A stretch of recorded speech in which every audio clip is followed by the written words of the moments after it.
अस्सलामुअलैकुम, good morning Lahore. जनाब, एक नए दिन और एक नई खूबसूरत सी सुबह के साथ मैं हूँ आपकी होस्ट मुनीबा आसिफ और आप देख रहे हैं अपना पसंदीदा प्रोग्राम जागो लाहौर। मैं बिल्कुल ठीक ठाक हूँ। उम्मीद करती हूँ कि आप लोग भी इस वक्त जहाँ कहीं होंगे खैरियत से होंगे, अपना और अपने चाहने वालों का भी खूब ख्याल रख रहे होंगे। जनाब, कहते हैं कि सदका और दुआ दो ऐसी चीज़ें हैं जो किस्मत हमारी बदल सकती है। दुआ दर हकीकत अल्लाह ताला से मांगने और अपने अहवाल से वाकिफ करवाने और उससे फजल और करम की दरख्वास्त करने का एक बेहतरीन तरीका भी है। और जिसे दुआ की तौफीक नसीब हो जाती है ना, उसके लिए आसमान से रहमतें और अनायतों के जो दर हैं वो खोल दिए जाते हैं। और इसी तरह कहा जाता है कि सदक़े को रद्दे बला कहा जाता है और सदका हर बला को टाल देता है। इसीलिए सदका हमें देते ही रहना चाहिए। वो किसी भी शक्ल में हो सकता है, हर चीज़ का सदका होता है। इवन दो कि हमारी अक्ल का भी सदका होता है। और उसका क्या होता है?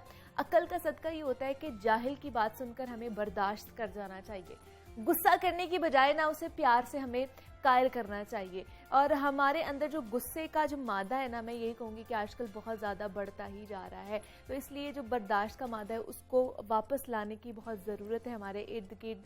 इवन कि आजकल बच्चे में गुस्सा बहुत ज़्यादा पाया जाता है। हम लोग वो चीज़ करेंगे तो ऑब्वियसली हमारे बच्चे भी हमसे वही सीखेंगे और वही अडॉप्ट करेंगे। तो इसलिए हमें कोशिश करनी चाहिए कि बर्दाश्त से काम लें। और ये जो रिश्ते होते हैं बड़े नाजुक होते हैं, इनमें बर्दाश्त का मादा होना चाहिए ताकि एक दूसरे को थोड़ी सी स्पेस दें, उसकी बात सुने, अपनी बात समझाने की कोशिश करें।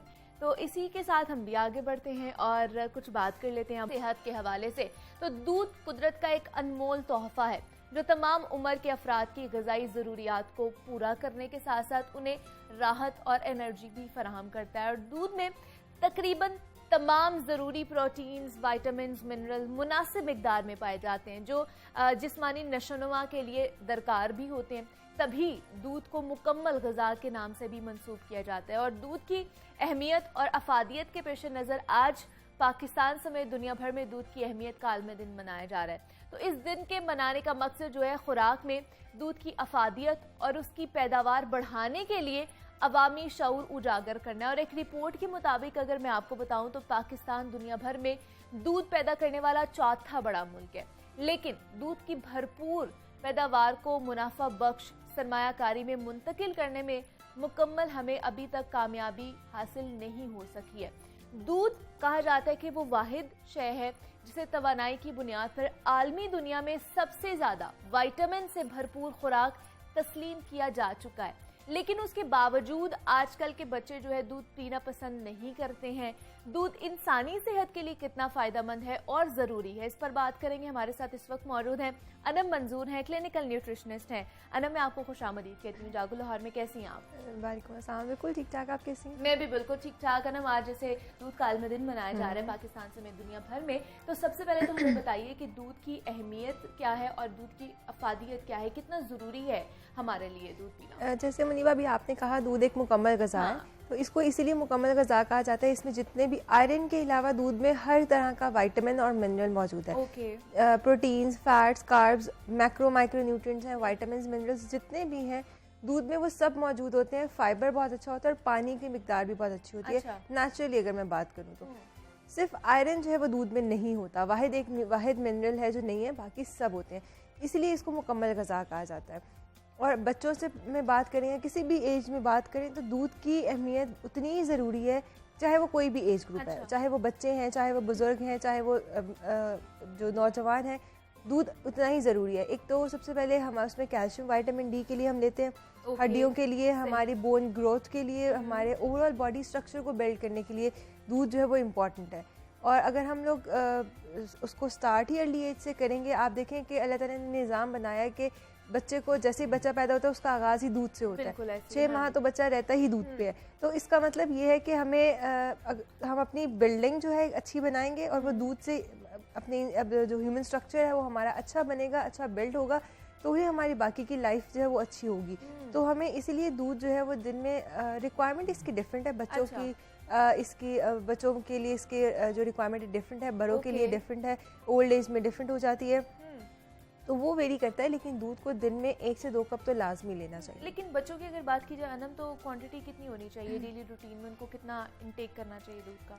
अगर तो 2 इयर्स तक का बच्चा है तो 6 मंथ से 2 इयर्स तक 6 मंथ्स तक तो वो एक्सक्लूसिवली ब्रेस्ट फीडिंग पे होता है बच्चा। उसके बाद से ऑनवर्ड्स बच्चे को तकरीबन 2 से 3 कप दूध, ठीक है। अब वो डिपेंड करता है कि कौन सा दूध पिलाया जा रहा है। ये मैं लूज मिल्क जो बात करी उसकी बात करी, जो इन्फेंट फार्मूलाज आते हैं, जो डब्बे वाले दूध बच्चों के आते हैं फार्मूलाज, उनकी बात नहीं की जा रही, क्योंकि वो डिफरेंट चीज़ है। सही, वो उसको हमने फोर्टिफाई किया होता है, वो डिफरेंट चीज़ें हैं, वो दूध में नहीं आती। अच्छा, तो इसलिए हम लोग जो नॉर्मल मिल्क है उसको हम अगर देखें तो बच्चों को इसकी रिक्वायरमेंट बच्चों में 200 to 300 ml या मैक्स हम इसको 500 ml तक भी लेके जा सकते हैं पर डे में। सही, ठीक है, डिपेंड करता है कि बच्चा किस प्रोपोर्शन के साथ ले रहा है। इसी तरह से फिर 3 to 5 इयर्स में अगर हम आ जाते हैं तो अगेन उसमें हम लोग दूध के साथ साथ फिर और जो प्रोडक्ट्स हैं, मिल्क प्रोडक्ट्स से योगर्ट है, वो हम बच्चों के साथ ऐड करते हैं और वो 2 to 3 कप्स हम बच्चों को कहते हैं कि आप लाजमी उनको दें। अच्छा। और फिर अगर हम एडल्ट्स में आ जाते हैं तो 1 to 2 कप्स उसमें डेली होता है। और इसी तरह से अगर हम लोग जो बूढ़े अफराद हैं उनमें जाते हैं तो उनको हम 1 कप डिपेंड करते हैं, क्योंकि उनके साथ उनके इश्यूज बनना शुरू हो जाते हैं, ब्लोटिंग का कोई मसला आ रहा है उनको, इंडाइजेशन का इशू, तो उनको 1 कप फिर भी हम डेली देते हैं। तो यहाँ पे बस मिस्टेक ये है कि थोड़ी सी दूध के अंदर चीनी और बहुत सारी हम जो इस तरह की चीज़ें ऐड कर लेते हैं तो उससे उसकी अफादियत इस लिहाज से कम हो जाती है कि उसकी कैलोरीज बढ़ जाती हैं। अच्छा, ठीक है। तो इसीलिए उसमें जो नेचुरल दूध में शुगर है कोशिश करें उसी पे रहें और वही बच्चे को टेस्ट इंट्रोड्यूस करवाएं। हम खुद से चीनी डालते हैं तो बच्चे को आदत पड़ती है, तो इसीलिए कोशिश करें जो नेचुरल स्वीटनर है उसके अंदर लैक्टोज, उसी के ऊपर हम लोग दूध को उसकी फायदियत से जो है वो फ़ायदा लें। लेकिन जैसे आपने दही की बात की है कि अगर दूध के बजाय दही खा लिया जाए या फिर जैसे मक्खन भी दूध से ही बनता है वो खा लिया जाए, तो वो हमारी जो डेफिशिएंसी है दूध के लिहाज से वो पूरी हो सकती है अगर ये चीज़ें खा ली जाएँ तो? नहीं, देखिए जैसे जो चीज़ दूध में होगी वो उससे वही न्यूट्रिएंट्स दही में उतने नहीं होंगे, क्योंकि उसका मोड ऑफ एक्शन चेंज हो गया, उसकी प्रॉपर्टीज थोड़ी सी चेंज हो गई। तो इसीलिए ये कि हम ये कह सकते हैं कि डेफिशिएंसी को तो वो क्योर कर सकता है ज़रूर, लेकिन जितना दूध में कैल्शियम होगा उतना दही में थोड़ा सा कम हो जाएगा उसके लिहाज से। इसी तरह से अगर हम बटर वगैरह की बात करते हैं तो बटर में उससे भी कम, क्योंकि प्रोसेसिंग का फ़र्क आ गया ना। मिल्क जो वो बिल्कुल नेचुरल फॉर्म में है, फिर प्रोसेस किया योगर्ट बनी, फिर नेक्स्ट प्रोसेस किया बटर बना, तो उसकी जो न्यूट्रिएंट्स हैं वो थोड़े से कम होते जाते हैं। तो इसीलिए मैक्सिमम दूध में, फिर आगे बाकियों में कम होते हैं। तो डेफिशिएंसी को ख़त्म करने के लिए इस्तेमाल ज़रूर किया जा सकता है, लेकिन उसको कंपेयर नहीं हम कर सकते कि अगर ये नहीं हम ले रहे तो पूरा का पूरा दही से मिल जाएगा, ऐसे नहीं होता। तो अनम, ख़वातीन के हवाले से बात कीजिए तो उन्हें उनके हवाले से हमें बताइए कि उन्हें कितनी ज़रूरत है कि अपने डेली रूटीन में वो इनटेक करें दूध का लाजमी, क्योंकि उनमें ज़्यादातर हम देखते हैं कि प्रॉब्लम्स पाई जाती हैं। फीमेल्स में ज़्यादा डेफिशिएंसी है, फिर मेनोपॉज आ जाता है तो उसमें कैल्शियम विटामिन डी डेफिशिएंसी वैसे ही ज़्यादा होना शुरू हो जाती है। 800 to 1000 milligram calcium per day required होता है फीमेल्स में, तो जिसको हम कहते हैं कि अगर वो दूध की प्योरिटी पे डिपेंड करता है कि कितना प्योर आप मिल्क ले रहे हैं, तो उसके लिहाज से तकरीबन ये 2 ग्लास दूध बनते हैं डेली और साथ में हाफ कप योगर्ट। हाँ, जो आपको लेने होते हैं पूरा डे में। अच्छा, तो अब आप इसको डिवाइड करके ले सकते हैं, कुछ आपने ब्रेकफास्ट में ले लिया, कुछ हमने योगर्ट जैसे अपने सैलेड के साथ, योगर्ट के साथ लंच या डिनर में ले लिया, और फिर ऑब्वियसली हमारे यहाँ पे चाय का इंटेक भी उतना ही ज़्यादा होता है तो वो फिर उसमें भी चला जाता है, तो इसलिए फिर आप डिवाइड करके इतना ले सकते हैं पूरा दिन में इस लिहाज से। और दूध ना पीने की वजह से आपको भी पता है ऑस्टियोपोरोसिस और मजीद भी बहुत सारी डेफिशिएंसीज हैं और बहुत सारी प्रॉब्लम्स हैं जो ख़ास तौर पर फीमेल्स में पाई जाती हैं, और इसलिए आप लोगों को ख़ास तौर पर फीमेल की मैंने बात की थी कि दूध पीना बहुत ज़्यादा आप लोगों के लिए ज़रूरी है। वो किसी भी एज में हो सकता है। बिल्कुल ऐसे ही है, वो मतलब हर एज में ज़रूरी है। देखिए ग्रोथ आपकी और जो कैल्शियम और विटामिन डी की जो एब्जॉर्प्शन है वो आपकी 30 इयर्स ऑफ एज तक जो है वो डिपॉजिट होते हैं। उसके बाद जितने डिपॉजिट्स आपके बोन मिनरल डेंसिटी बन जाती है, वो जितने मिनरल्स और बोन डेंसिटी स्ट्रॉन्ग बन जाती है उसके बाद बाकी एज तक वो सिर्फ यूटिलाइज होती है। तो अगर हम इंटेक भी नहीं ले रहे 30 इयर्स के बाद, इंटेक भी नहीं है, तो फिर जितने बोन्स के अंदर मिनरल्स एब्जॉर्ब है वो यूटिलाइज होते जाएंगे और फिर विद द पैसेज वो कम होते जाएंगे। और फिर आप इसीलिए 50-60 इयर्स की एज में जाते हैं तो फिर बोन क्रैक होने के चांसेस, या थोड़ा सा भी अगर वो लोग उनको कोई भी किसी तरह से हिट हो जाए, गिर जाए, तो उनके फ्रैक्चर्स होने के चांसेस ज़्यादा होते हैं। तो इसीलिए कोशिश करें कि वो जो हमारे मिनरल्स एब्जॉर्ब हो गए हैं बोन में, बोन मिनरल डेंसिटी अपनी स्ट्रॉन्ग रखें, और 30 के बाद अपनी इंटेक एटलीस्ट अगर आप ज़्यादा नहीं ले सकते तो 1 ग्लास डेली लें, ताकि जो स्टोर हुआ है सिर्फ वही यूटिलाइज ना हो, कुछ हमारा फूड से, डाइटरी सोर्स से भी जाए और डेली बेसिस पे जो रिक्वायरमेंट है वो जो हमारे फूड से जा रहा है उससे जो है वो फुलफिल हो जाए। लेकिन अनम कोई दूध पीने का टाइम भी है कि उस टाइम हमें उसकी जो अफादियत है वो ज़्यादा मिले हमें? आइडियल टाइम तो वैसे ये है कि सुबह मॉर्निंग में एम्प्टी स्टमक, रात को अक्सर लोग आपने सुना है कि पहले पीते हैं और कुछ लोग ये भी कहते हैं कि हमें रात को दूध हजम नहीं होता, ये भी है कि हम लोग इस तरह से भी कहा जा रहा होता है। तो आइडियल टाइम तो मॉर्निंग का है, या आप लोग उसको इवनिंग में भी ले सकते हैं, जैसे मगरिब से पहले वाले टाइम पे। बाद में उन लोगों को दूध हजम नहीं होता जिनका कोई ना कोई स्टमक इशू होता है, कोई ना कोई अंडरलाइन कॉज चल रहा होता है किसी किस्म का, और ये ज़्यादातर 40+ में आ रहा होता है इशू। तो इसीलिए वो फिर उनको जो है वो ब्लोटिंग का इशू और ज़रा तेज़ाबियत सी उनको लगती है और इस तरह से, तो फिर उस केस में वो अवॉइड करे, रात को ना पिए, ठीक है, वो दिन के टाइम में पी ले।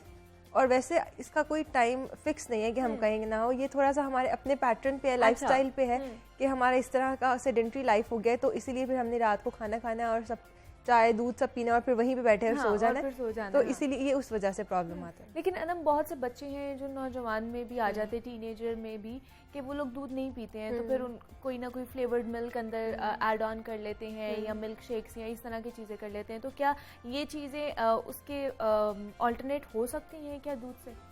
अगर तो बच्चे दूध नहीं पीते हैं, पहले तो सबसे पहली बात ये मैं कहूँगी कि आप प्रेफर करें कि उनको लूज मिल्क दें, डब्बे का दूध ना दें, क्योंकि वो प्रोसेस इतना ज़्यादा है, जो उसको प्रोसेस करने के लिए उसमें फैट कंटेंट थोड़ा सा हाई किया जाता है पैकेजिंग में लेकर आने के लिए, और सारे प्रिजर्वेटिव्स डेफिनेटली ऐड होते हैं उसके। विदाउट आप देखें जो ये डब्बे का दूध होता है वो शेल्फ्स पे अगर मार्केट में जाए तो ओपन पड़ा होता है, अगर इसी के ऑल्टरनेट पे अगर हम खुला दूध उसको शेल्फ पे रखते हैं, इतनी गर्मी में, इतने हॉट वेदर में वो नहीं सर्वाइव करता, तो इसीलिए डब्बे का दूध ना इस्तेमाल करें, लूज मिल्क जो फ्रेश मिल्क है वो लें। और अल्टरनेट हम इसलिए कर सकते हैं, बच्चे दूध नहीं पीते तो कैल्शियम उनकी पूरी करने के लिए हम उनको दूध दे सकते हैं, दही या दूध, उसको योगर्ट यानी कि स्मूदी की फॉर्म में या उसको शेक की फॉर्म में दे सकते हैं, फ्रूट ऐड कर सकते हैं आप उसके अंदर, लेकिन उसमें एक्स्ट्रा शुगर ना ऐड की जाए। सही, फल को थोड़ा ज़्यादा कर दिया जाए, फल इतना मीठा होता है उसको उसकी क्वांटिटी थोड़ी बढ़ा दी जाए कि उसमें अगर ज़्यादा बच्चों को मीठा चाहिए तो वो उससे आ जाए, ठीक है। प्लस मिल्क की जो अपनी शुगर मैंने पहले बात की, लैक्टोज होता है, उनको कंपनसेट करके शेक बना के, स्मूदी बना के बच्चे को दी जा सकती है, ठीक है। इसके अलावा ये जो बहुत सारे चॉकलेट पाउडर्स और इस तरह की चीज़ें भी दूध में ऐड करके हम देते हैं, बहुत सारे शरबत चीज़ें दूध में ऐड की जाती हैं, तो उससे बेहतर है कि अगर आप कोको पाउडर आपको सही अच्छा प्योर मिलता है, वो या फिर डार्क चॉकलेट जिसमें लाइक 80 to 90% कोका होता है, वो ऊपर मेंशन होता है, सही, वो आप ऐड करके दे सकते हैं, क्योंकि इसमें शुगर कंटेंट नहीं होता, तो वो फ्लेवर आ जाएगा और बच्चा इंजॉय भी करेगा। और चॉकलेट से आपको पता है बच्चे वैसे ही थोड़ा सा अट्रैक्ट होते हैं, तो कोको पाउडर या चॉकलेट, डार्क चॉकलेट ऐड करके दी जा सकती है, क्या फ्रूट के साथ स्मूदी बना के जो है वो बच्चों को दी जा सकती है, कोई इशू नहीं है। तो ये चीज़ें हैं हम लोग कर सकते हैं, ऑल्टरनेट है इसका, जो बच्चों को हम लोग आदत एटलीस्ट डालनी चाहिए कि उन लोगों ने ये इनटेक करना है। दूसरा, चाय की जैसे हम बात कर रहे थे कि बहुत से लोग चाय भी पीते हैं या दूध भी पीते हैं, तो खुश्क दूध, ड्राई दूध की भी, आर्टिफिशियल दूध जिसको कहा जाता है, वो भी पीते हैं। तो मुझे बताइए कि उसकी वजह से है क्या हमें आर्टिफिशियल दूध की वजह से कोई नुकसान भी हो सकता है क्या? बिल्कुल हो सकता है। ये जो पाउडर मिल्क है बेसिकली ये मिल्क तो है नहीं, और ये बेसिकली हम ये कह सकते हैं कि ये टेस्ट एनहांसर है सॉर्ट ऑफ। आप देखिए, अच्छा, एडिक्शन है आपको इसकी। अगर कभी आप एवरीडे को वैसे खा के स्पून से देखें तो आप कभी भी आप खाएंगे तो बार बार आपको दिल करेगा खाने का, क्योंकि उसमें प्रिजर्वेटिव्स, उसमें शुगर कंटेंट इतना ज्यादा है, it's sort of like addiction वाली चीज है। तो ये मिल्क तो है ही नहीं, पहली बात।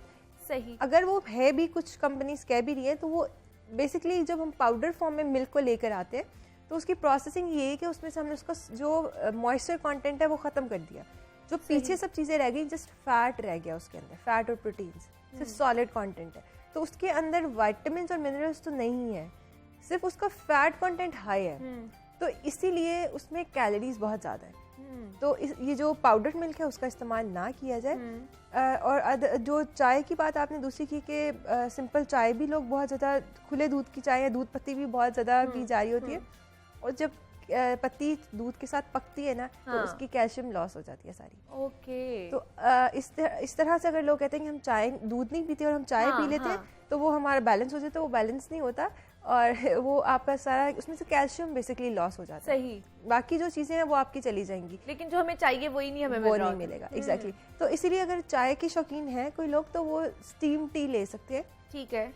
स्टीम टी का तरीका ये है कि आप दूध को सेपरेट से बॉईल करें, और जो कहवा बनाने का तरीका उसमें ये होता है कि आप पानी को बॉईल कर लें। जब वो पूरा बॉईल हो जाए उसमें जितनी भी आपने पत्ती ऐड करनी है वो कर दें, और उसके बाद चूल्हे को बंद कर दें, उसको स्टीम मतलब कवर करके रख दें। अगर उसको 10 से 15 मिनट आप छोड़ दें तो वो थोड़ी देर बाद उसका सारा जो वो पत्ती है वो नीचे बैठ जो सेटल डाउन होती है और वो कहवा बन जाता है। फिर आप सेपरेट से उसको कप में कहवा डालें और फिर दूध डालें। इस तरीके से होती है स्टीम टी बेसिकली। और इस तरह होता ये है कि दूध जो है वो चाय उस पत्ती के साथ पकता नहीं है। जब पकता नहीं है तो उसकी जो न्यूट्रिएंट लॉसेस है वो नहीं होते। तो इस तरीके से आप चाय पी सकते हैं। इस तरीके से सिर्फ पीने से कैल्शियम दूध की लॉस नहीं होती। बाकी जो हम लोग उसको पकाते हैं उसकी वजह से कैल्शियम जो है वो खत्म हो जाती है। ये तो हमने ड्राई मिल्क की बात की और लूज मिल्क की बात की, लेकिन डब्बों में भी दूध आते हैं जिनकी हम चाय भी पीते हैं और उसको दूध की तौर पर भी हम लोग पी रहे होते हैं। तो मुझे बताइए उसके भी यही सारे नुकसानात हो सकते हैं क्या?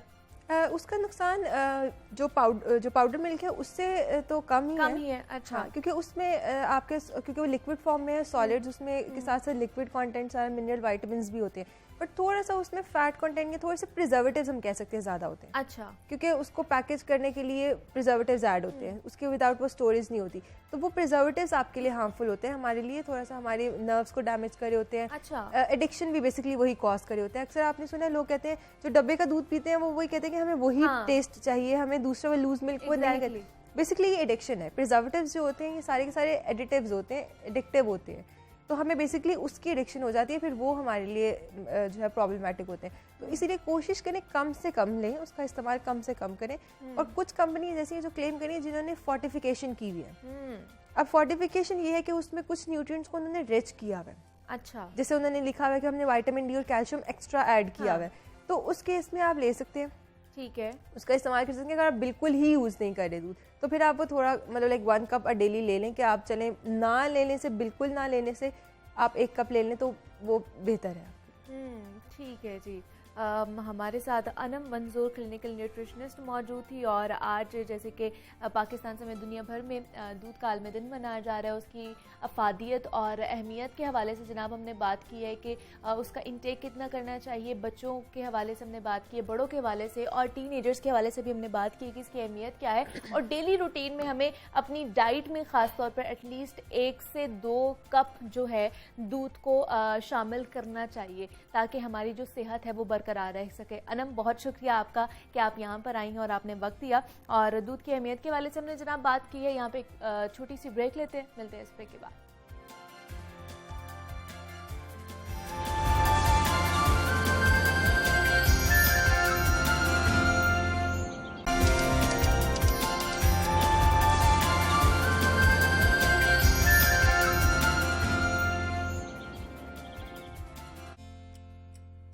वेलकम बैक टू जागो लाहौर। जनाब ब्रेक से हम वापस आ चुके हैं, और वालिदैन ना दुनिया का सबसे अनमोल और कीमती रिश्ता होते हैं। बच्चों की परवरिश और तालीम और तरबियत में माँ और बाप दोनों का बहुत अहम किरदार होता है। दोनों मिलकर जिंदगी की गाड़ी को खींचते हुए मंजिल मकसूद तक ले जाते हैं, और ये मंजिल औलाद के बेहतर मुस्तकबिल के सिवा और क्या हो सकती है।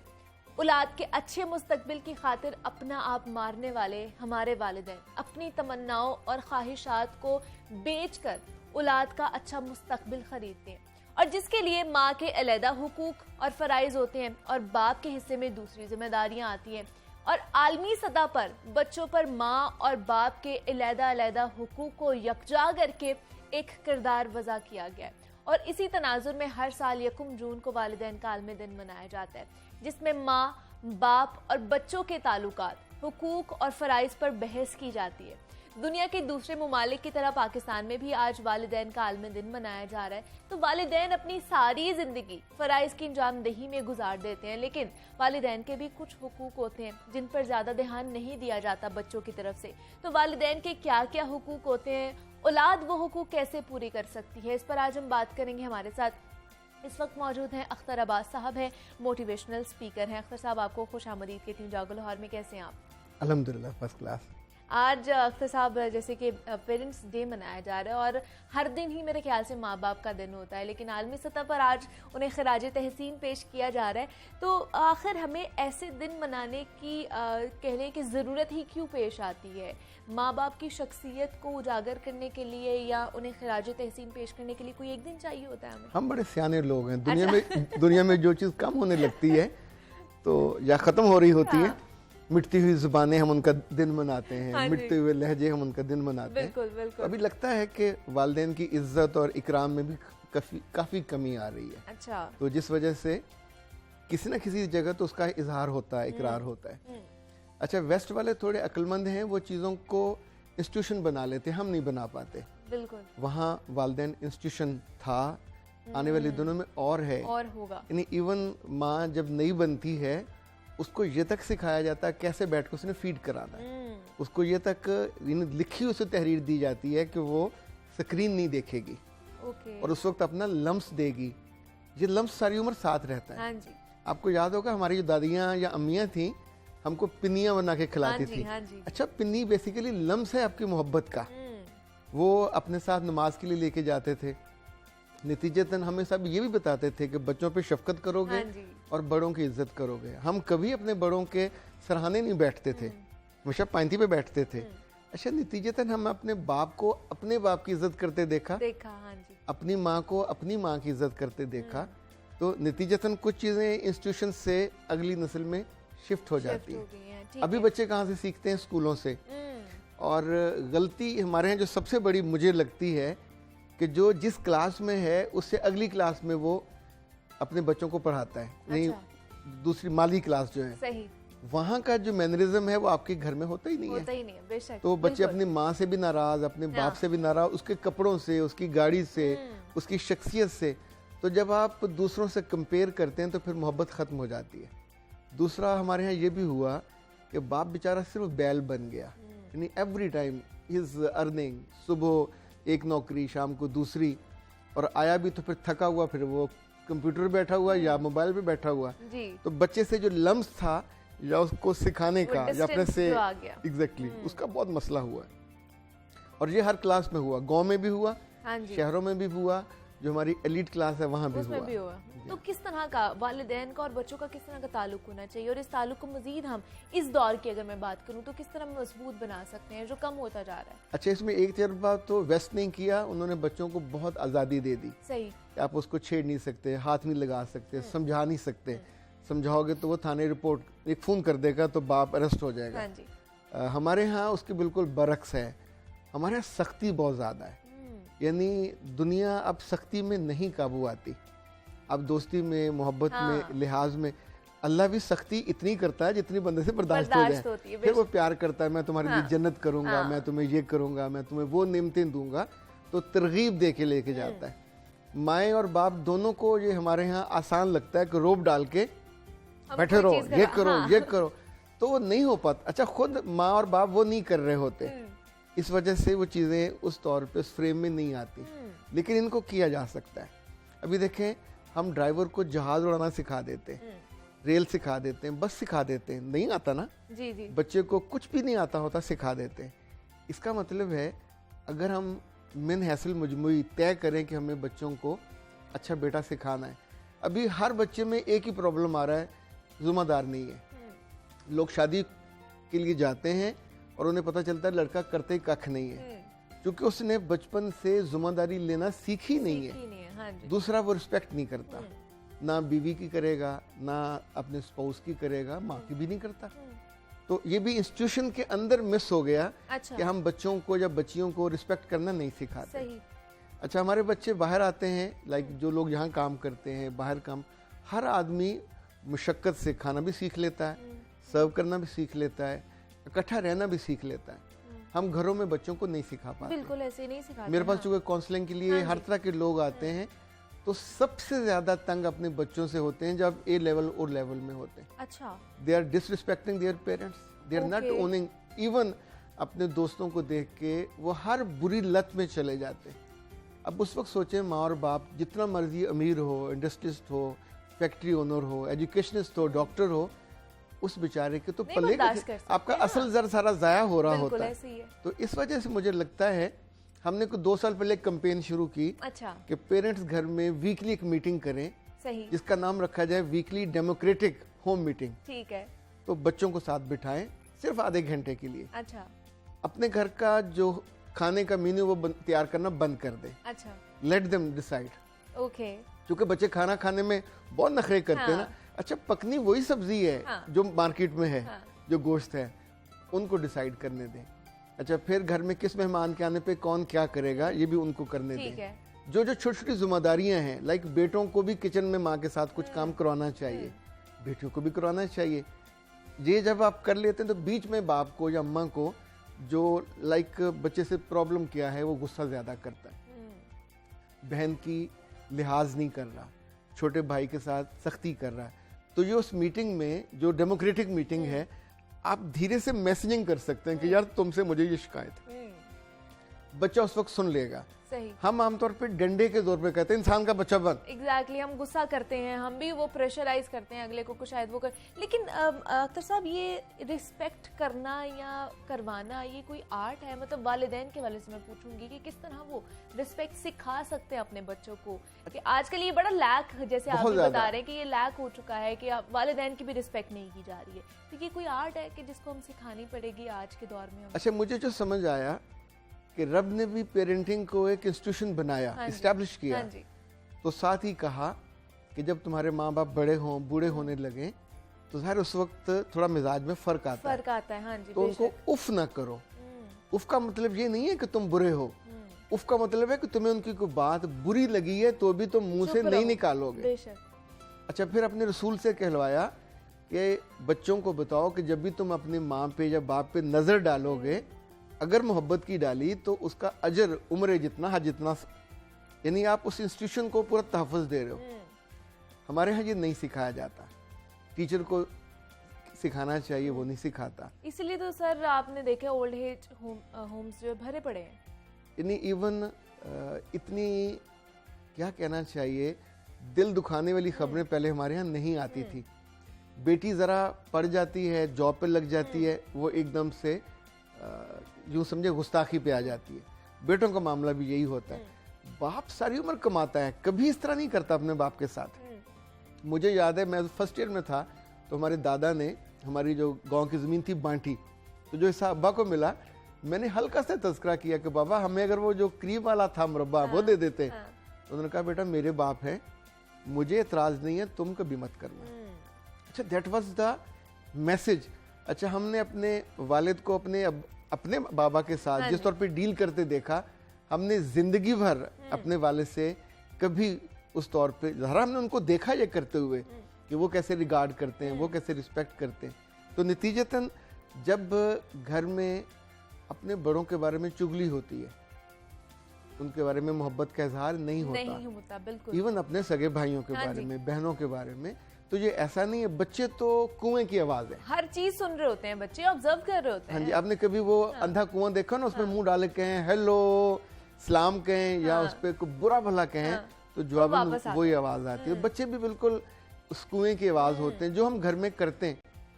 मियाँ बदतमीजी करेगा, बच्चा बदतमीज बनेगा। जब उसकी शादी होगी तो अपने बाप जैसा ही वो अक्खर बदतमीज और जालिम बनेगा। सही। If father is soft and kind तो अपने बेटे को देखें, बीज में से पूरा पौधा निकलता है ना। हाँ जी। तो इसी तौर पे बच्चा और बच्ची लोग, मुझे याद है पुरानी माएँ कहती थी माओ को जाके देखो बेटी कैसी है। हाँ जी। उसके अंदर तमीज तहजीब है। लोग तो ये भी देखते थे कि आए गए पे कौन कैसे आके बैठता है, कौन कैसे सर्व करता है। हम अपने बच्चों को मुस्कुराना भी नहीं सिखाते, हम अपने बच्चों को शुक्रगुजार होना नहीं सिखाते, हम अपने बच्चों को अल्लाह से भी नहीं जोड़ते। अच्छा जब वो नमाज नहीं पढ़ते, अल्लाह से मोहब्बत नहीं करते, तो अल्लाह ने हुक्म दिया ना माँ बाप की इज्जत करने का। बिल्कुल। मोहल्ले वाले कहे तो मैं नहीं करूँगा, पर जिसका मुझे डर है या मोहब्बत है, अगर मैं उससे अटैच्ड हूँ तो वो बड़ा है, उसके डर से मैं करूँगा, तो उससे तो हम जोड़ ही नहीं रहे। लेकिन हम उससे जुड़े ही नहीं है। और उसने बार बार तलकीन की है कुरान पाक में कि वालिदैन की खिदमत करे, वालिदैन के साथ हुस्न सलूक से। इवन हजरत लुकमान ने जो अपने बेटे को 10 नसीहतें की।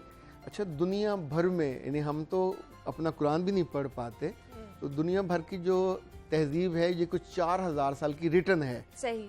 उसमें चाहे अफलातून हो, चाहे रस्तू हो, चाहे इमाम गजाली हो, इन सब के अहद में लोग तो ऐसे जिंदा थे, फैमिलीज भी थी, पर ये कहीं नहीं मिलता था कि लोग इतने गुस्ताख होते होंगे अपने माँ बाप के मामले में, और उनका लिहाज होता था हमेशा। लेकिन अख्तर साहब, पूरी जिंदगी माँ बाप जिस तरह के भी हों, बच्चे जिस तरह के भी हो, लेकिन वो उनकी परवरिश के लिए कोई भी कह ले कि कमी नहीं रहने देते हैं, हर चीज़ करते हैं, जहाँ तक वो जद्दोजहद मेहनत कर सकते हैं, माँ बाप दोनों अपने अपने तौर पर करते हैं। लेकिन फिर भी जो हुकूक हैं, बच्चों के जो हुकूक हैं, हम लोग उसमें कामयाब नहीं हो पा रहे होते हैं। वालिदैन फ़राइज़ तो अपने पूरे कर रहे होते हैं, लेकिन हम अपने हुकूक जो है या उनके हुकूक हैं वो पूरे नहीं कर पा रहे होते हैं। इसकी क्या वजह है? अच्छा, मुझे जो एक चीज़ इस मामले में फील हुई कि हमने अगर बिरयानी बनानी हो, हाँ जी, हम पुलाव नहीं बनाते, बिरयानी ही बनाते हैं। और पुलाव बनाना हो तो चावल उबालते नहीं है, यानी जो टारगेटेड होते हैं ना कि ये करना। हम अपने बच्चों को सिर्फ अमीर करना चाहते हैं तो कर रहे हैं, हम अपने बच्चों को डिग्रियां दिला के अच्छी नौकरियां दिलाना चाहते हैं, वो कर रहे हैं। यानी जो हमारा फोकस होता है वो हम कर लेते हैं। बच्चे को एक बैलेंस्ड ज़िम्मेदार इंसान बनाना, एक खूबसूरत फ़र्द बनाना जो सोसाइटी की ज़िम्मेदारी ले, जिसके ज़ुबान से, जिसकी आंखों से शर कम जाए। पुराने लोग हमेशा अपने बेटों को और बेटियों को सिखाते थे कि अच्छा वो है जिसकी आंख में हया हो, और अच्छा वो है जिसकी ज़ुबान में लिहाज होगा। अच्छा, जब आप ये सिखाएंगे तो क्यों नहीं वो करेगा? क्योंकि उसका जिक्र नहीं होता तो हम करते नहीं। घर में बहन भाई जब छोटे बड़े लड़ रहे होते हैं, हम उनको कभी दलील से नहीं बताते, सारी उम्र लड़ते रहते हैं, इवन आपस में एक दूसरे को बाद में मर्डर कर देते हैं। अभी पिछले दिनों कराची से एक मेरे पास आई कंप्लेंट के 2 बहनें जो बाहर गईं कुछ दिन रहने के लिए, तो वापस आके उन्होंने अपने भाई को कहा कि जायदाद छोड़ दो, सही, वरना हम तुम्हारे खिलाफ वो इल्जाम लगाएंगे कि तुम किसी को मुंह दिखाने के यानी सगी बहनें, उसकी छोटी बहन। लेकिन आप आसपास से बुरी चीजें सीखते हैं, और अगर अच्छी चीजें हो तो वो भी सीखते हैं, पर अच्छी चीजें सिखाने के लिए जो हमारा फोकस है वो कम है। मतलब हम लोग आजकल अपने बच्चों को अच्छे बिजनेसमैन बनाना चाह रहे हैं, वो बना देते हैं, वो अच्छी डिग्रियां दिलवाना चाह रहे हैं, लेकिन उनको अखलाकियात, मैनर्स और रिस्पेक्ट नहीं करना सिखा। अच्छा मीडिया मैन बनाना चाहते हैं, बना देते हैं। अच्छी मुस्कुराहट सिखाना चाहते हैं, सिखा देते हैं। उसको एटिकेट्स नहीं सिखा पाते, उसको जो बेसिक एथिक्स हैं वो नहीं सिखा पाते।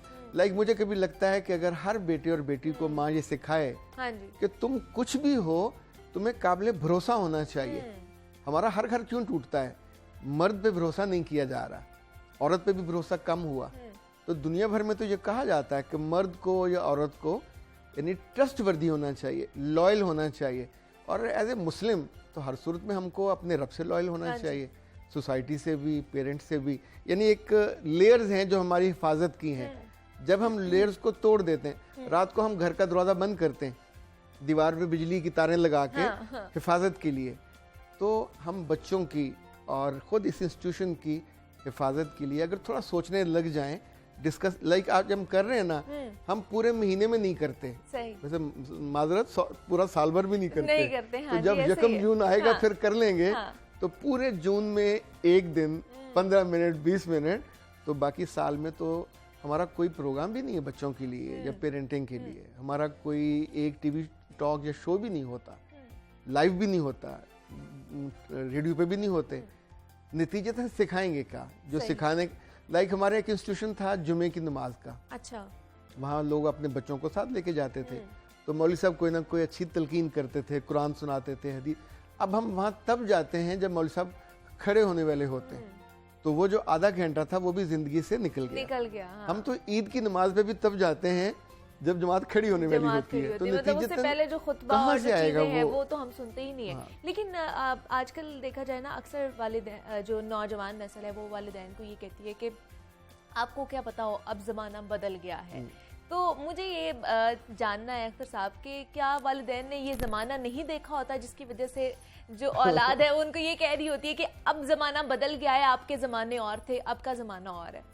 असल बाजारों ने तो पुराना ज़माना देखा ही नहीं होता। अच्छा। पिछले दिनों मुझे एक मेरी खुशबख्ती ये कि एक साहब ने जो कश्मीर के एक गवर्नमेंट स्कूल के पढ़े हुए थे, सही, उन्होंने कहा कि मैं फ़र्ज़ किफ़ाया, फ़र्ज़ अदा करना चाहता हूँ तो उन्होंने को 2-3 करोड़ रुपए स्पेयर किया अपनी जाती, और कहा कि जितने गवर्नमेंट स्कूलों के बच्चों को 1 लाख बच्चा है कश्मीर का, उनको अच्छी पेरेंटिंग और अच्छे इंसान बनने की कोई ट्रेनिंग दी जाए। तो उसके लिए हमने फिर एक पूरे 2 साल की ट्रेनिंग का किया। ठीक है। तो एक ही बंदे ने स्पॉन्सर किया। सही।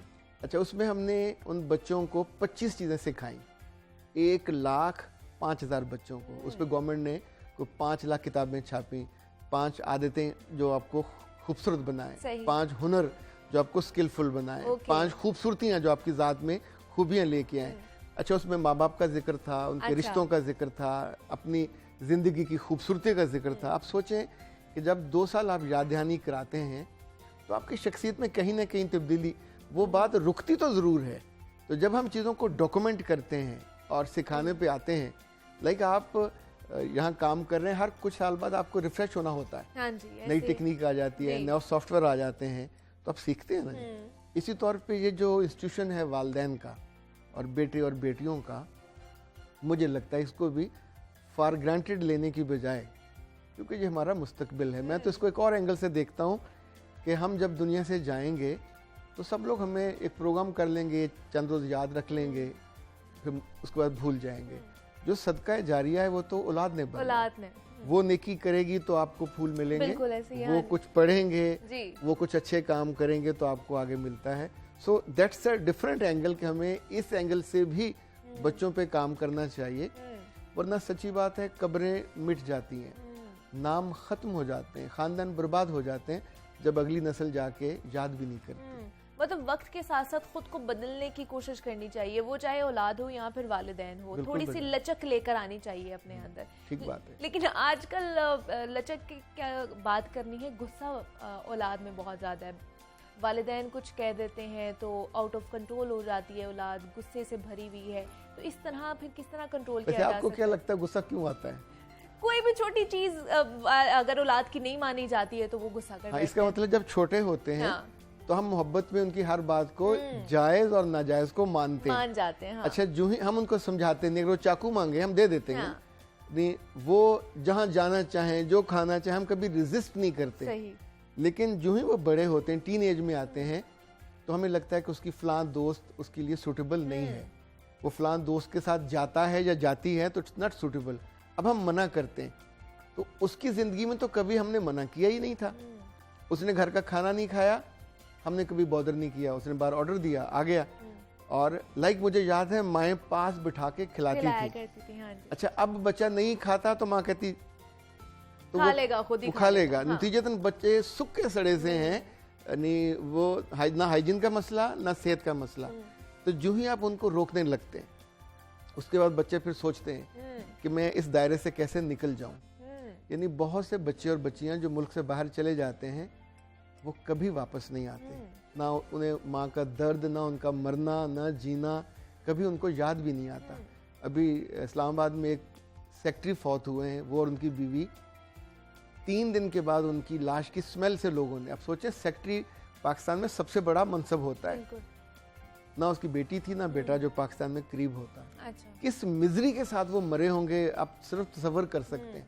अच्छा, ये कहानियाँ इबरत के लिए रब इंसानों को दिखाता है कि अगर आपने उनको दौलतमंद बनाना था बना दिया। बहुत से बच्चे जब गुस्से में बाहर जाते हैं तो वो फ़ोनों पे राब्ते भी नहीं करते, फिर उनकी माएँ और बाप मेरे पास आते हैं ट्रीटमेंट के लिए और वो रो रहे होते हैं कि वो जालिम हमें फ़ोन तो करे, हमारा हाल तो पूछे।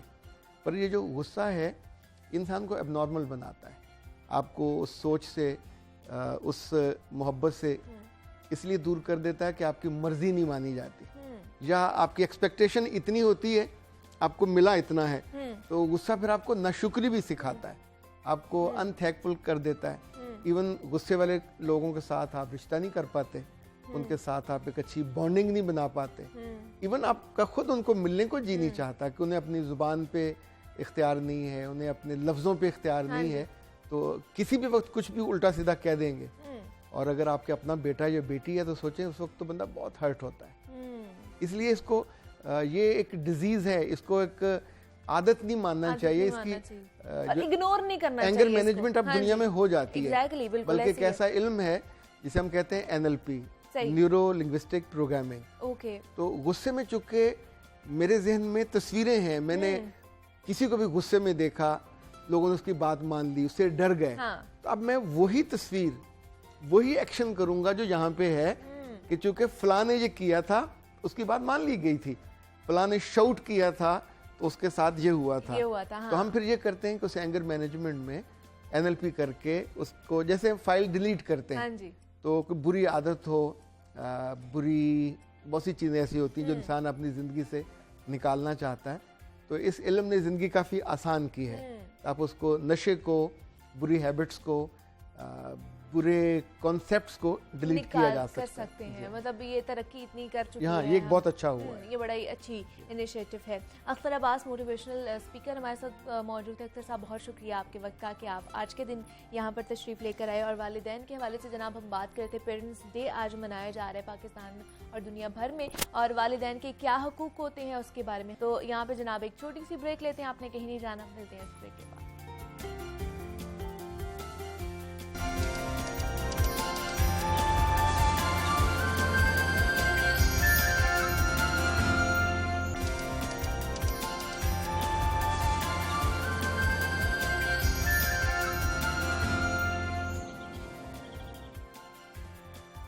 वेलकम बैक टू जागो लाहौर। जनाब ब्रेक से वापस आ चुके हैं और सेगमेंट हमारा लाहौर की दुनिया, जिसमें हम लाहौर और लाहौरियों के मसाइल डिस्कस करते हैं। लेकिन आज जो मसला हम डिस्कस करने जा रहे हैं वो सिर्फ लाहौरियों का ही नहीं बल्कि सारे पाकिस्तानियों का मसला बन चुका है, और वो मसला है बेतहाशा महंगाई का। महंगाई का जिन ऐसा बेकाबू हुआ है कि हुकूमत कंट्रोल करने में बुरी तरह नाकाम है।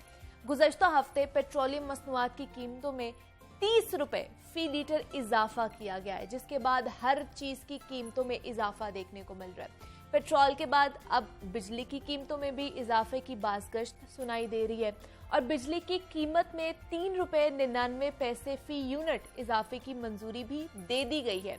तो अशियाए रोजमर्रा की कीमतें इस वक्त आसमान पर पहुंच चुकी हैं। वो चाहे सब्जी हो, ब्रॉयलर हो, फल हो, कोई भी चीज हो, आपको महंगी ही मिलेगी। एक तो कीमतों में इजाफा है, दूसरा गिरा फरोशी ने हम सबका जीना मुहाल कर रखा है।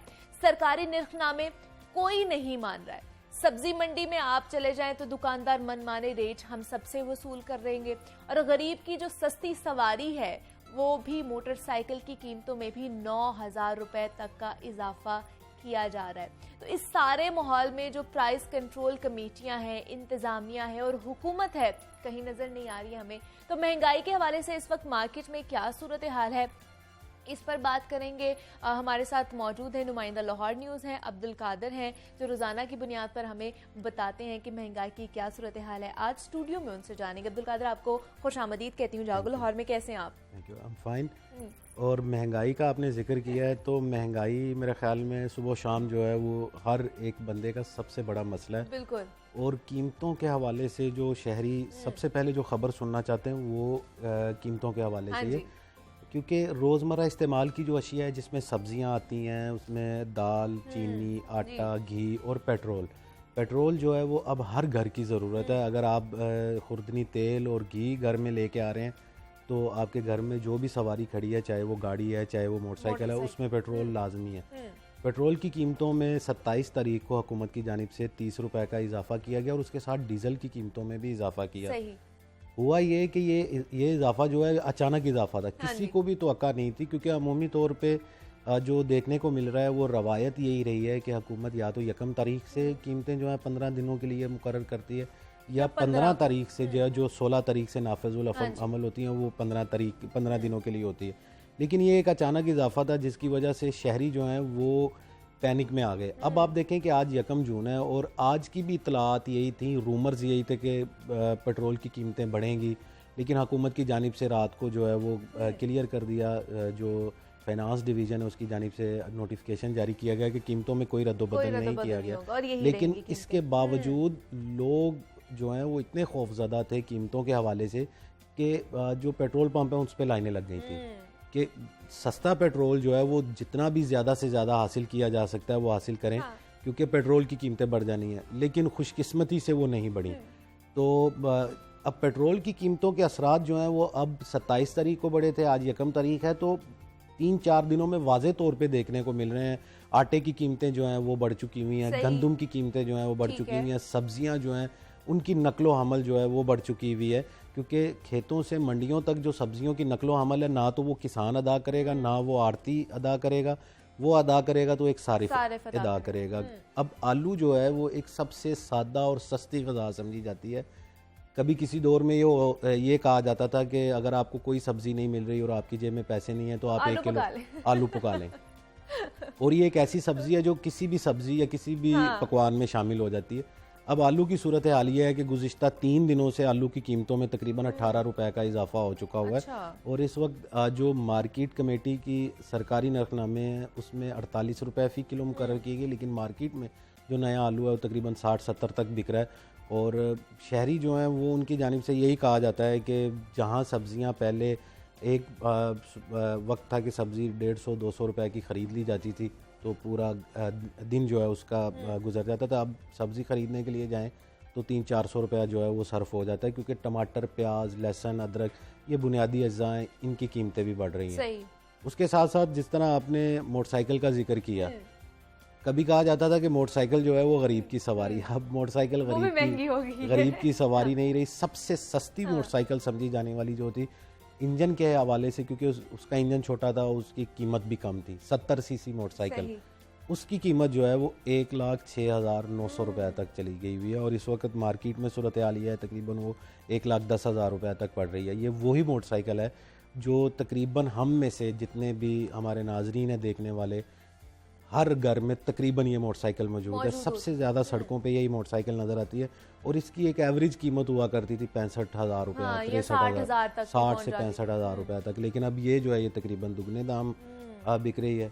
और मोटरसाइकिल भी महंगी है, पेट्रोल भी महंगा है, खाने पीने की अशिया भी महंगी है, जिसकी वजह से मोटरसाइकिल की जगह मेरे ख्याल से सबको साइकिलें अब ले लेनी चाहिए, साइकिलें भी महंगी हो जाएंगी। ऐसा ही है, क्योंकि डिमांड एंड सप्लाई की जो एक मैकेनिज्म है वो डिमांड बढ़नी है साइकिल की, और साइकिलों की कीमतें जो है वो भी जो है वो आसमान से बातें करेगी। और साइकिल भी अब सस्ती नहीं रही। उसकी वजह यह है कि अगर मोटरसाइकिल की कीमतों में इजाफा हुआ है तो मोटरसाइकिल की कीमतों में इजाफा जो मैन्युफैक्चरर्स हैं उनकी जानिब से ये मौक़िफ़ इख्तियार किया जा रहा है कि जो पैदावारी लागत है वो बढ़ी है। बिजली की कीमतें बढ़ी हैं तो ऑब्वियसली जो मशीनें चल रही हैं वो बिजली पर ही चल रही हैं, तो उनकी लागत में लेकिन मदनी कोई 1000 नहीं 2000 नहीं, इकट्ठा 9,000 रुपया इजाफा हुआ है।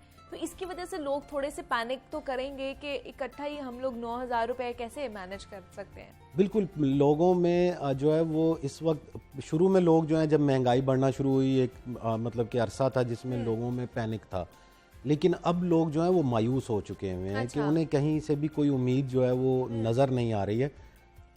अगर लाहौर की सबसे बड़ी मोटरसाइकिल मार्केट बरांडत मैकलोर रोड जो है, अगर यहाँ पे चले जाएं तो यहाँ के ताजर रोते हुए दिखाई दे रहे हैं कि हम महीने की 30 से 40 मोटरसाइकिलें बेचकर जो है वो अपना कारोबार करते थे। अब हफ्तों गुजर जाते हैं, 2 मोटरसाइकिलें, 1 मोटरसाइकिल बिकती है, लोगों की कुव्वत ख़रीद नहीं रही।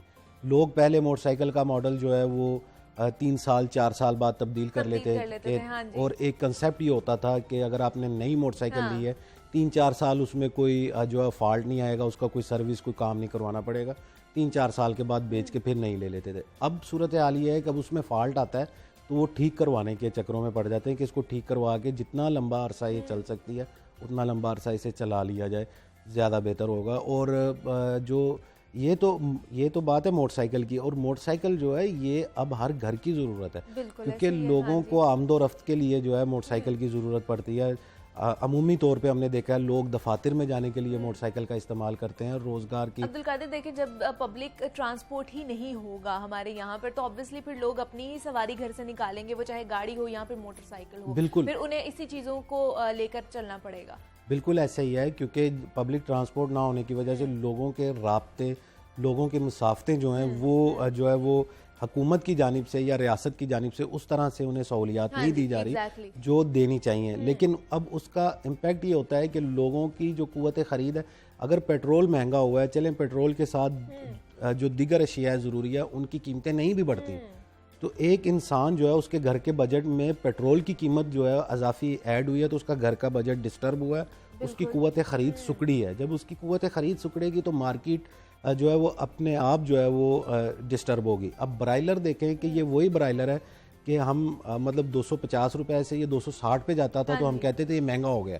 लेकिन अब की सूरत हाल ये है कि गुज़िश्ता एक माह से जो ब्रायलर है वो 400 रुपए फ़ी किलो की एक नफसियाती जो रकम है कि 400 रुपए का किलो है, उससे भी महंगा है। आज भी 407 रुपए फ़ी किलो मुकर्रर किया गया। और अगर पोल्ट्री फार्मर जो हैं उनसे बात की जाए, पोल्ट्री एसोसिएशन जो पाकिस्तान पोल्ट्री एसोसिएशन है उनसे बात की जाए, तो वो ये कहते हैं कि जो लोड शेडिंग हो रही है उस लोड शेडिंग का अल्टरनेट जो है जनरेटर है, और जनरेटर जो है वो चलता है डीजल पे, और डीजल की कीमतों में 30 रुपए लीटर तक का इजाफा कर दिया गया। हर एक बंदे का एक अपना जो है वो उसके पास मैकेनिज्म है और उसने बनाया हुआ है, उसके पास उज़र है। लेकिन अब्दुल कादिर, ये जो अदम इस्तेहकाम है सियासी, इसकी वजह से लोगों को रिलीफ नहीं मिल पा रहा, ये हम कह सकते हैं कि इसके भंवर में जो फंसे हुए हैं ना वो आवाम भी फंसी हुई बिल्कुल है, ऐसे जो ही है। पिस रही है। लेकिन जो पहली हुकूमत थी हमने देखा कि उनके ऊपर तनकीद की जाती थी कि महंगाई इनकी वजह से हुई, ये मैशियत नहीं संभाल पाए हैं, जो रोजमर्रा की अशिया है वो ही इतनी महंगी हो गई है कि आवाम जो है वो उनका जीना मुहाल हो गया। लेकिन नई हुकूमत भी आई है तो वो रिलीफ नहीं दे पा रही है, इसकी क्या वजह है? इसकी वजह यह है कि मार्केट इस वक्त जो है वो बहुत ज़्यादा जो है वो मुतासर हो चुकी हुई है। पेट्रोल की कीमतें जो हैं वो अगर इंटरनेशनल मार्केट के साथ मुंसलिक हैं तो उसके साथ साथ डॉलर में हम ख़रीदते हैं, डॉलर जो है वो 200 रुपए तक तकरीबन पहुंच चुका हुआ है। उसके अब जो भी चीज़ें जिस तरह घी और कुकिंग ऑयल की कीमतें जो हैं ये पहले हुआ करता था कि साल में एक दफ़ा बढ़ती थी, साल में 2 दफ़ा बढ़ती थी, 5 रुपए 4 रुपए बढ़ गई। अब तो हर दूसरे माह जो है वो मुख्तलिफ ब्रांड्स और कंपनियों की जानिब से दर्जा अव्वल और दर्जा दोम के घी और कुकिंग ऑयल की कीमतों में अचानक इजाफा कर दिया जाता है कि डिस्ट्रीब्यूटर को भी नहीं पता होता। पहले जो है वो हम डिस्ट्रीब्यूटर से खबर लिया करते थे कि घी की कीमतें फिर कब बढ़ रही हैं। तो वो हमें बताता था रिपोर्टर्स को कि जी घी की कीमतें जो है ना वो आजकल हमें सुनने में मिल रहा है कि बढ़ रही हैं। अब वो भी परेशान है कि जैसे ही उनको भी पता नहीं चलता कब कोई चीज का बढ़ जाए। अब्दुल कादिर, आपने हमारे साथ ही मौजूद रहना है। अभी हमें सीनियर एनालिस्ट हैं सलमान गनी साहब ने ज्वाइन किया है। सर, बहुत शुक्रिया आपके वक्त का। सर बताइएगा, महंगाई का जो तूफान है ये थमने का नाम नहीं ले रहा है, और सियासी जो अदम इस्तेहकाम है इसमें सिर्फ अवाम ही पिस कर रह गई है। जब ये वाली हुकूमत ऑपोजिशन में थी तो पिछली हुकूमत को तनकीद किया जाता था कि महंगाई बहुत ज़्यादा है, मईशत का बेड़ा गर्क हो चुका है।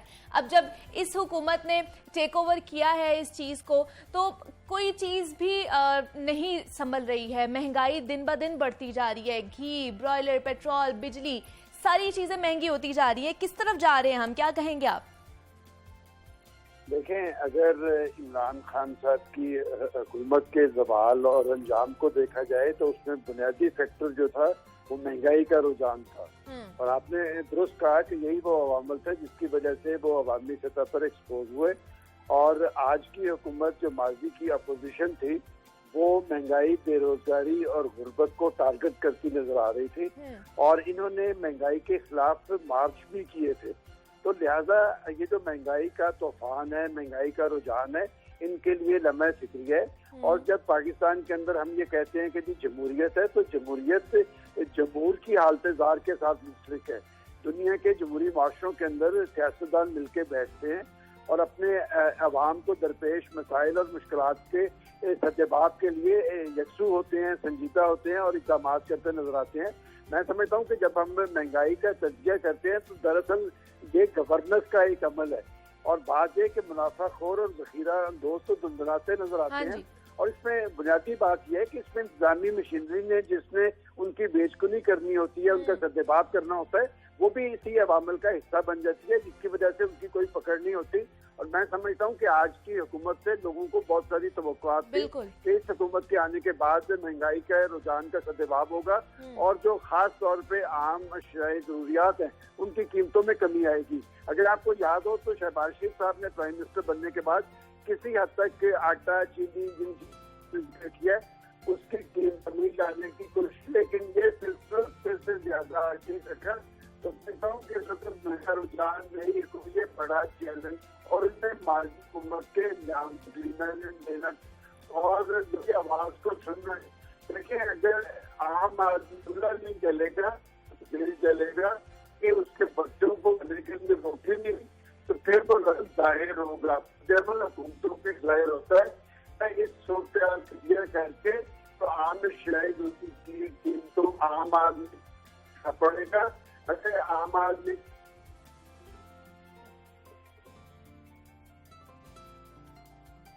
दोबारा से उनसे लाइन बहाल करने की कोशिश करते हैं। सलमान साहब से, अब्दुल कादिर आपने भी सुना सलमान साहब ने क्या कहा, तो आपको क्या लगता है इसकी क्या कोई वजह पॉलिसी नहीं बनाई गई है अभी तक जब से पाकिस्तान बना है कि ये जो महंगाई है या मईशत को किस तरह हम लोगों ने संभालना है, या हुकूमत जो है वो आवाम को रिलीफ देना ही नहीं चाहती है? असल में महंगाई को कंट्रोल करने के जो जदीद तकाजे और जो मैकेनिज्म है ना, उसमें सबसे बड़ा अहम किरदार जो है वो डाटा का है, अदादो शुमार का है। जब हमारे इदारों के पास ये अदादो शुमार नहीं है कि हमारे जो गंदम की ज़रूरत कितनी है और पैदावार कितनी हो रही है और इसको किस तरह जो है वो ज़्यादा से ज़्यादा पैदावार हासिल की जा सकती है।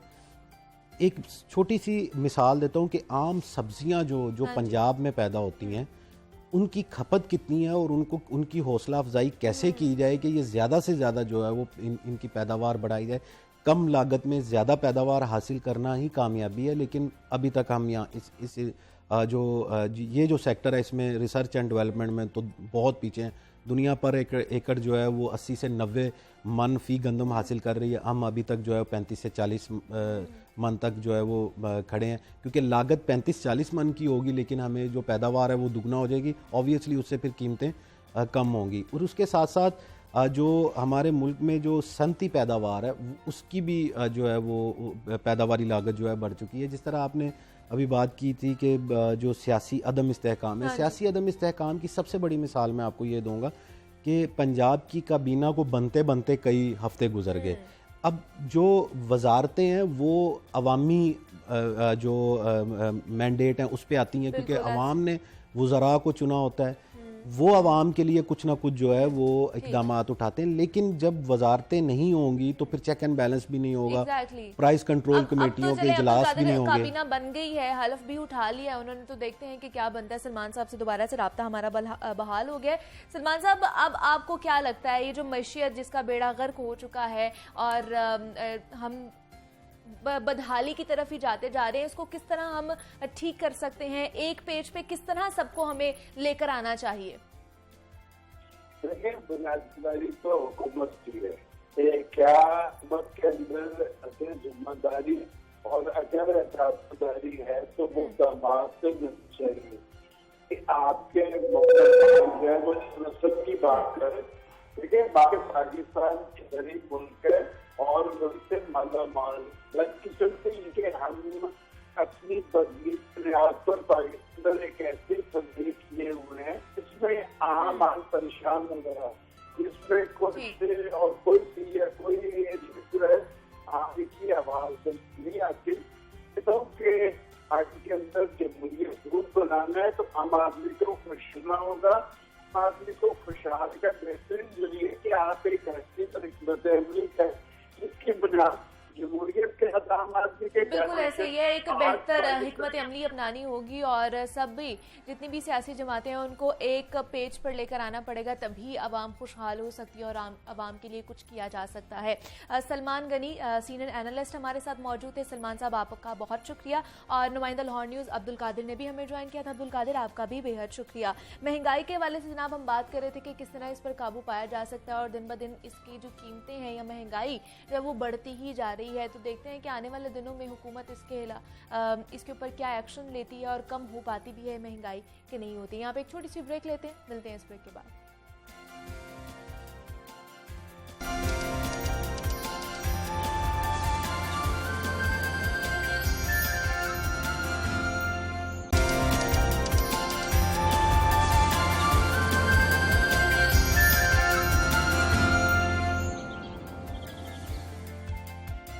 वेलकम बैक टू जागो लाहौर। जनाब, ब्रेक से हम वापस आ चुके हैं और अब हमने एक और मसले के हवाले से बात करनी है जिसको खूनी खेल कहा जाता है। मैं बात कर रही हूँ जनाब पतंगबाजी के हवाले से।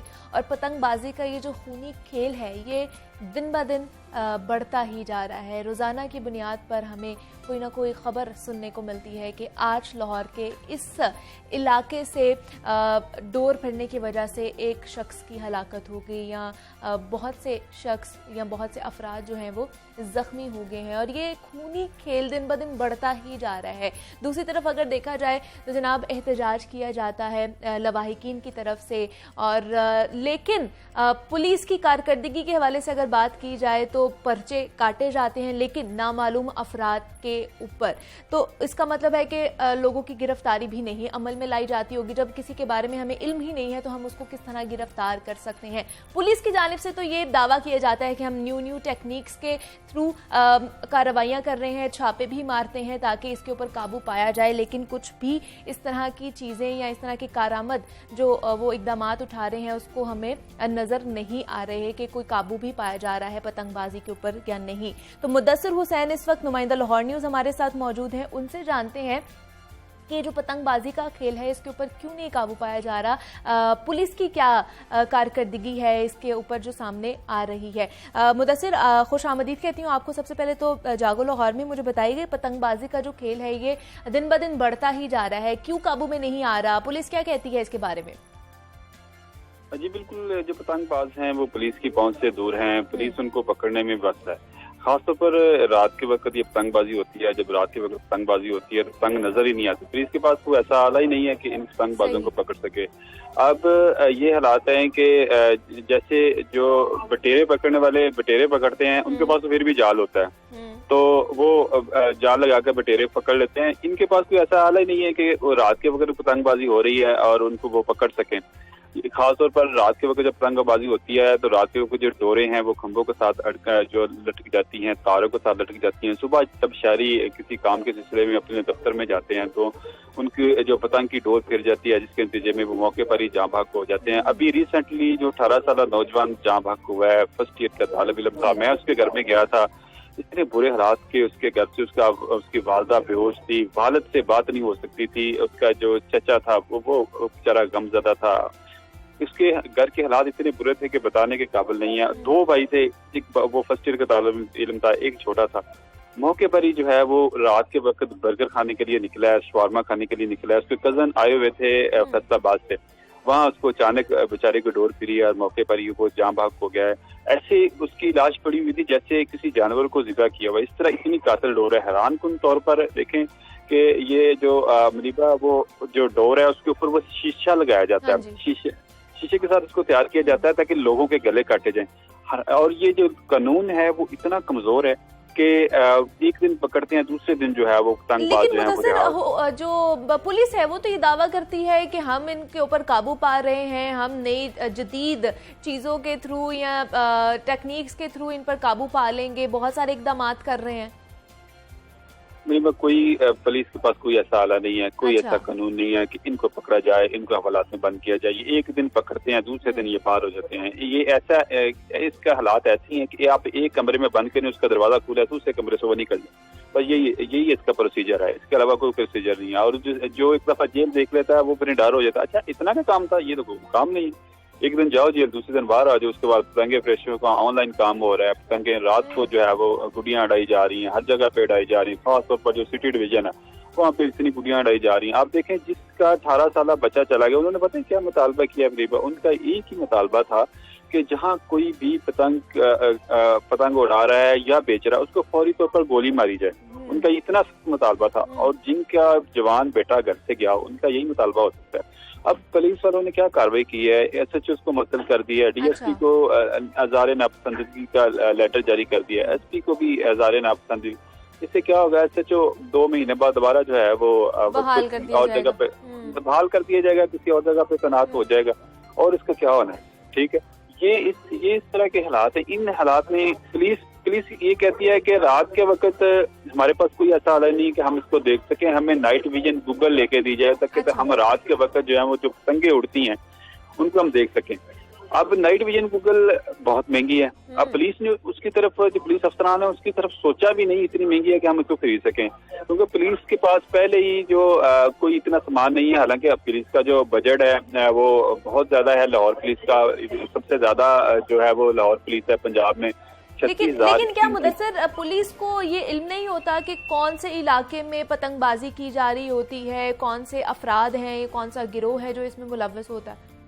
असल में ना अंदरून लाहौर जो है ना, खास अंदरून लाहौर हो गया, इकबाल टाउन हो गया, कैंट हो गया, ये सिविल लाइन का जो इलाका है ना, ये गढ़ है पतंगबाजी की। और अंदरून लाहौर में जो है छोटी छोटी गलियां हैं, वहाँ पर किस छत पे पतंग उड़ रही है, कहाँ पे उड़ रही है, पुलिस को कोई पता नहीं। अब पुलिस एक मुहिम चला रही है, इश्तिहारी मुहिम।